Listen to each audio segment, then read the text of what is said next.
Kita telah sampai di puncak pendakian. Anda telah mengalahkan utang buruk dan membangun jaringan kapital Anda sendiri. Anda telah memenangkan setiap pertempuran di pasar. Tapi, ada satu musuh terakhir yang tersisa.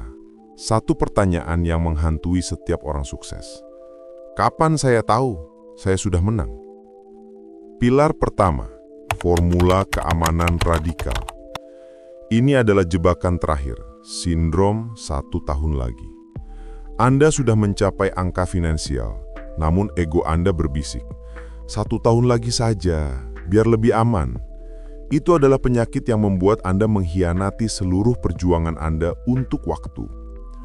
Logika frontal harus bekerja di sini. Kita harus membuat kontrak berhenti yang tegas dengan diri kita. Berhenti bukan berarti menjadi pasif. Berhenti berarti memilih cara Anda akan menghabiskan waktu termahal Anda. Anta finansial pertama, fire number Anda. Kita telah menyepakati aturan 30 kali lipat dari biaya hidup tahunan Anda. Ini adalah landasan yang kokoh. Namun ini tidak cukup. Rasa takut akan volatilitas pasar tidak bisa dihilangkan dengan rumus, maka Anda memerlukan formula rahasia, the safety buffer. The safety buffer adalah dana cadangan senilai 2 tahun biaya hidup yang harus Anda simpan secara terpisah dari investasi pasar Anda. Dana ini adalah izin finansial Anda untuk membiarkan uang Anda bertumbuh tanpa gangguan emosi. Jika pasar anjlok 30%, Anda tidak panik menjual karena Anda tahu memiliki 2 tahun waktu untuk pasar pulih. Ini adalah asuransi yang dibayar dengan ketenangan pikiran. Pilar kedua, mengatasi tembok psikologis, emosi versus identitas. Anda akan menghadapi 2 tembok terbesar setelah angka tercapai. Tembok pertama, takut kehabisan uang, the scarcity mindset. Anda sudah tahu rumusnya benar, tapi otak reptil Anda masih berbisik. Bagaimana jika semua ini salah? Ini adalah kebiasaan berpikir yang terbentuk selama puluhan tahun kekurangan. Anda harus merobek kebiasaan itu. Ingatlah pelajaran mental baja. Rasa takut hanyalah data. Anda sudah membeli waktu 2 tahun, the safety buffer, untuk membuktikan bahwa Anda bisa hidup tenang. Rasa takut adalah ilusi, data adalah kenyataan. Tembok kedua, kehilangan identitas. Anda tidak takut berhenti kerja. Anda takut kehilangan gelar, jabatan, dan validasi sosial yang diberikan oleh pekerjaan. Pekerjaan adalah masker yang Anda gunakan di dunia ini. Ingatlah kapitalisasi diri.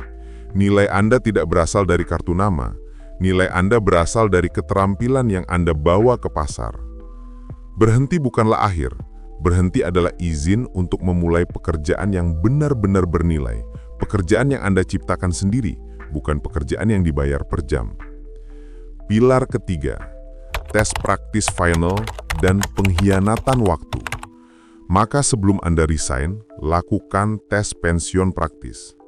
Tes pertama, tes pasif income 12 bulan.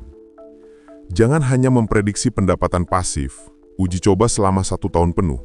Pastikan pendapatan pasif Anda stabil dan mampu menutupi biaya hidup tanpa Anda menyentuh aset investasi utama. Lakukan ini saat Anda masih bekerja untuk menghilangkan risiko. Tes kedua, tes tujuan, the why test.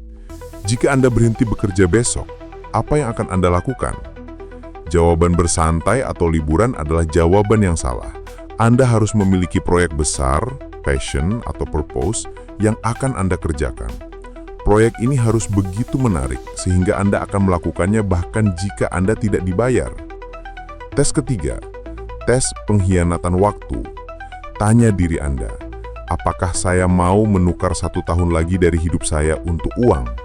Setiap tahun yang Anda tambahkan setelah mencapai fire number adalah pengkhianatan terhadap diri sendiri. Dan itu adalah biaya termahal dari sindrom 1 tahun lagi. Berhenti kerja bukanlah garis finish. Garis finish adalah memiliki izin finansial untuk memulai hidup yang sebenarnya. Pilihan di tanganmu. Mau jadi aktor yang mengambil risiko dan menguasai timing, atau terus jadi korban dari mitos yang kamu yakini. Tulis di kolom komentar, safety buffer, jika kamu berani memulai perhitungan ini.